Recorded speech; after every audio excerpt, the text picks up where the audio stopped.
katanya bahasa Indonesia, kata sesembahan bahasa Indonesia murni, murni itu produk Nusantara. Tapi kalau kata ilahi murni asalnya dari Al-Quran.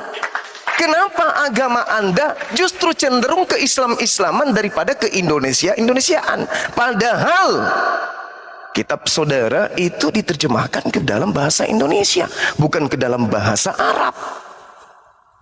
Kenapa? Ada apa? Dengan alasan, oh itu kan sudah di-Indonesiakan. Menguntungkan bagi saudara, tetapi itu juga sama mencoreng wajah agama saudara. Masakan agama harus berdasarkan kamus Indonesia? Apa-apaan? Firman Tuhan berlandaskan kamus KBBI. Apa-apaan ini?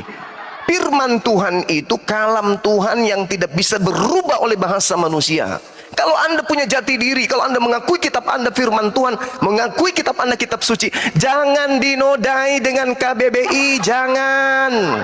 Karena kalau KBBI yang Anda gunakan sebagai patron, 10 tahun kemudian KBBI berubah, kitab Anda berubah lagi gitu. Jadi jangan dong, punya jati diri, apalagi berdialog dengan orang Islam. Tahu malu.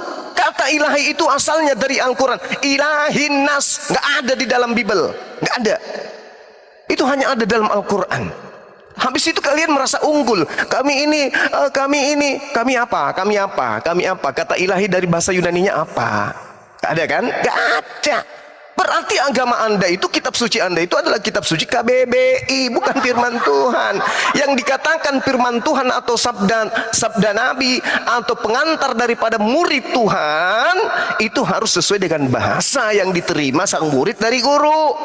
Nah, di dalam kitab saudara, keilahian Yesus itu muncul di mana? Di kitab mana tuh muncul keilahian Yesus tuh? Ada nggak di dalam Bible? Siapa yang menerima? Oh, Lukas, Bang Suma. Oke, Lukas menerima pernyataan itu dari siapa? Dari saksi. Siapa saksinya? Bombom. Apa kata Bombom pertama kali ketika menerima ucapan itu? Apa? Enggak tahu. Sekarang apa yang Anda jadikan? Ini ajaran apa yang kayak gitu-gitu? Agama itu harus punya jati diri. Kalau masih punya malu, oke, jangan seperti serigala nyamar domba. Pahami itu. Belajar lagi, Bu. Belajar ya. Jangan memalukan. Silakan. Saya jawab ya, ya. Gini Bang Juma, jangan Silakan. hanya dengan pandangan seorang Juma ya. Itu orang nanti akan mengandung pemahaman yang salah ya. Saya sudah katakan tadi ya, kita ini bangsa Indonesia, kita ini berdasarkan Pancasila dan Undang-Undang Dasar 45, bukan khilafah ya Bang Juma, atau pasal agama ya, bukan kita negara agama. Kalau yang Bang Juma katakan itu terjadi di negara yang agama.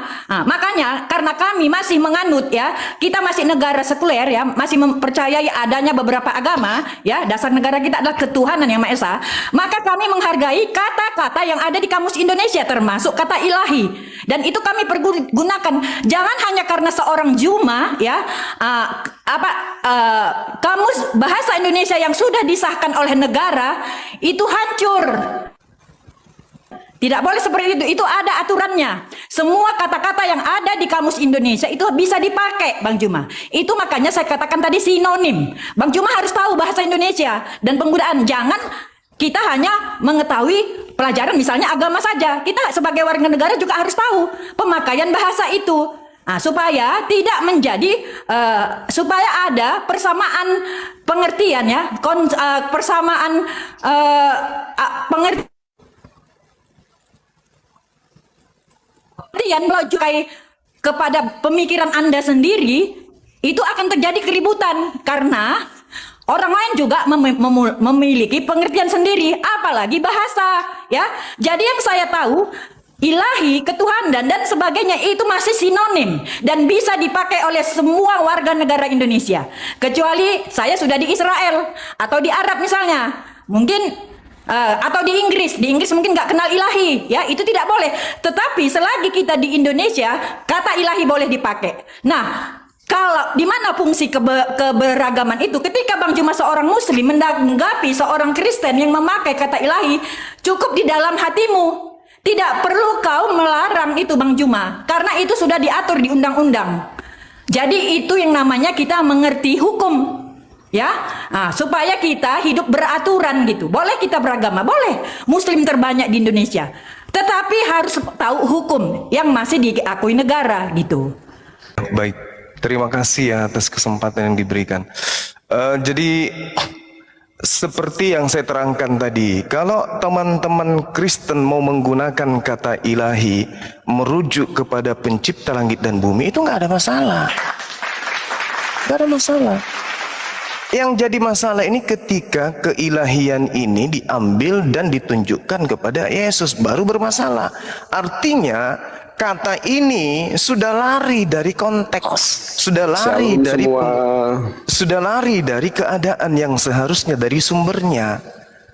Kalau dikatakan negara kita ini bukan negara agama, justru karena negara kita bukan negara agama, maka Kristen harus menggunakan pakaian Kristen.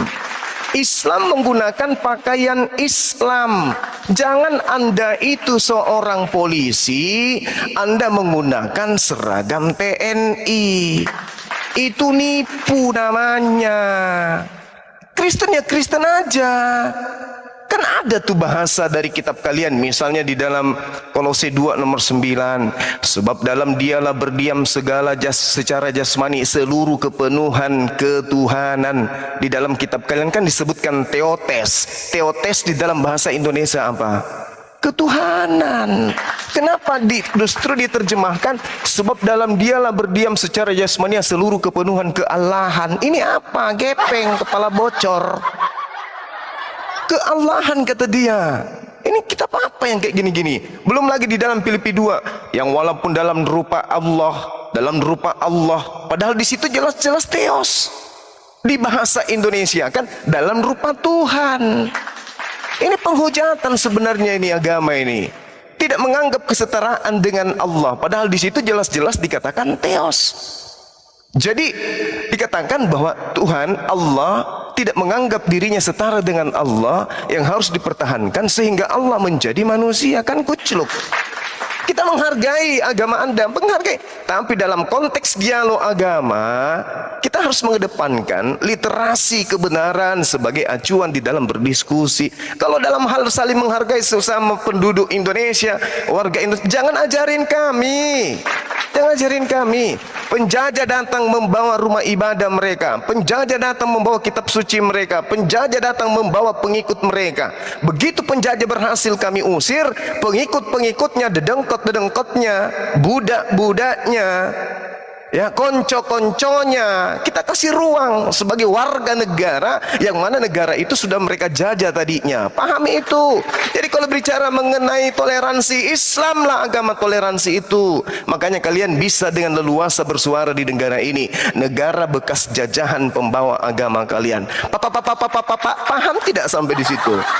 Ya, jadi ini kita berbicara mengenai konteks kebenaran sebagai sebuah agama, bukan berbicara mengenai warga negara Indonesia, bukan sama sekali, bukan.